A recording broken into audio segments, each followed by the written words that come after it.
Hello friends, இன்றைக்கி வீட்டில் சிம்பிளான ஒரு டிஃபன் வழி சொல்ல போகிறேன். சட்டுன்னு செய்கிற மாதிரி நம்ம ரெடி பண்ணி வச்சுட்டோம்னா டக்குன்னு தேவைப்படும் போது செஞ்சுக்கலாம். நான் என்ன செய்கிறேன்றதை உங்களுக்கு காட்டுறேன் பாருங்கள். இப்போ பாருங்கள், 1 கிலோ அரிசி எடுத்து இங்கே பாருங்கள் நல்லா கழுவி நல்லா காய போட்டு வச்சுருக்காங்க.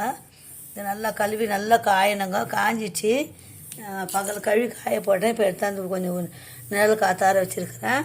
அதை எப்படி செய்யணுன்றது உங்களுக்கு சொல்கிறேங்க. இப்போ பாருங்கள், 1 கிளாஸ் அரிசி எடுத்துருக்கோங்க. அந்த 1 கிளாஸ் அரிசி வந்து நான் ரவை உடச்சின்னு வந்துடுறேன். உங்களுக்கு ரவை உடச்சின்னு வந்துட்டு என்னென்ன டிஷ் அதிலே செய்யலான்றதை உங்களுக்கு சொல்கிறேன்.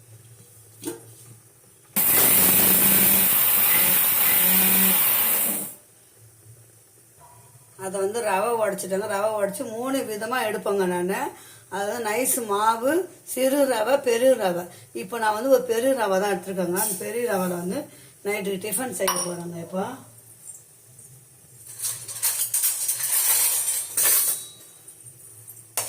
உப்புமா தாங்க செய்ய போகிறேன். அந்த நைஸ் மாவை வந்து தோசைக்கு சேர்த்துக்குவேன். பெரிய ரவை வந்து உப்புமா, சிறு ரவை வந்து கேசரிஸ் கிளறலாம்.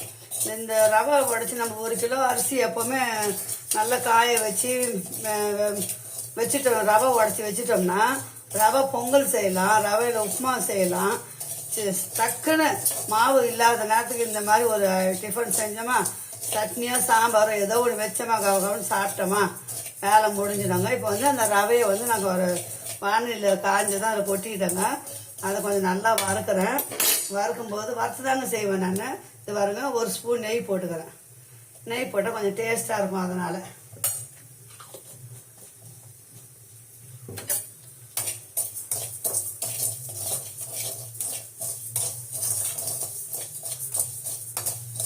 வறுத்துட்டு யூஸ்வலாக எப்படி நம்ம உப்புமா தாளிக்கிறோம் இல்லைங்களா, அந்த மாதிரி தான் தாளிக்கணும்.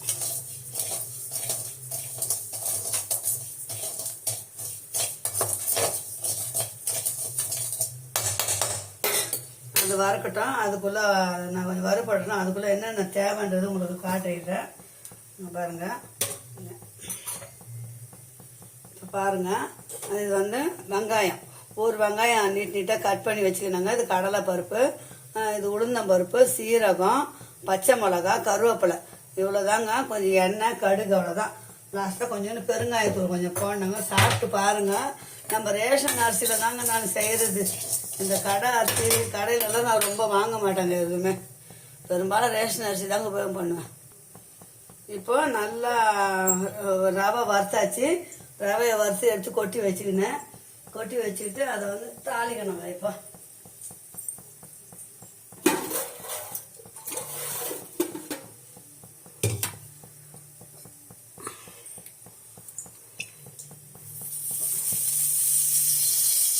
ஒரு 3 ஸ்பூன் எண்ணெய் ஊற்றிக்கினாங்க.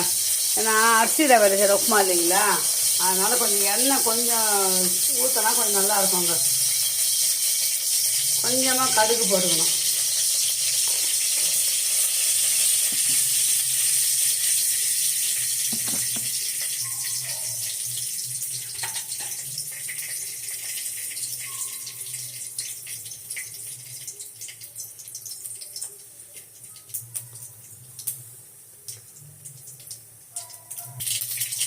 கடுகு நல்லா பொரியுதுங்க.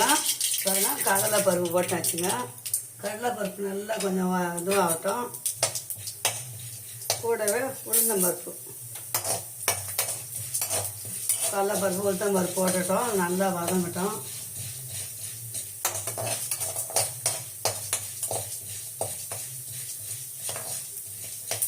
கடைக்கு போட 1 கிலோ ரவை, 1/2 கிலோ ரவை 38 ரூபாங்க எங்கள் ஊரில். இந்த கடைகளில் 1 கிலோ ரவை வாங்குறது இருந்தால் 80 ரூபா கிட்ட ஆகுது. அது நம்ம இது செஞ்சு வச்சுக்கணும் வச்சுங்களேன்.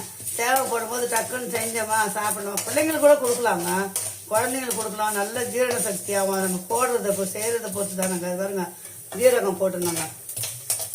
ஜீரகம் போட்டோம்னா கருவேப்பிலை, பச்சை மிளகா, அப்புறம் வெங்காயம்,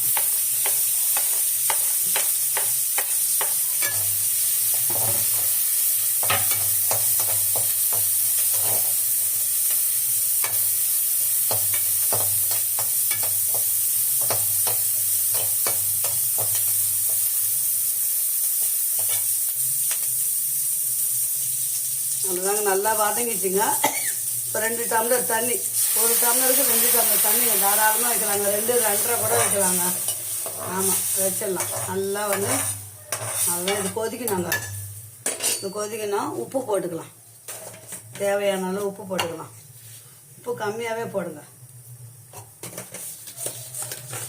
பச்சை அரிசியும் செய்து வச்சுக்கலாம், புழுங்கல் அரிசியும் செய்து வைக்கலாம். எனக்கு புழுங்கல் அரிசி டேஸ்ட்டை விட பச்சை அரிசி டேஸ்ட் நல்லா இருக்குது. ஆனால் ரேஷன் பச்சை அரிசி செய்து பாருங்க. ஒரு சிட்டிகை பெருங்காயம், ஏன்னா பச்சை அரிசி வாயு இல்லைங்களா, அதனால் ஒரு சிட்டிகை பெருங்காயம், அவ்வளோதாங்க இதுக்கு போட வேண்டியது. இது நல்லா கொதிக்கணுங்க. கொதிச்சு ரவை உப்புமா செஞ்சு காட்டுறேன் பாருங்கள். சூப்பர் மக்களை, நல்லா கொதிச்சிச்சுங்க பாருங்கள். இப்போ வந்து ரவையை வந்து இதில் போட்டுக்கணும்.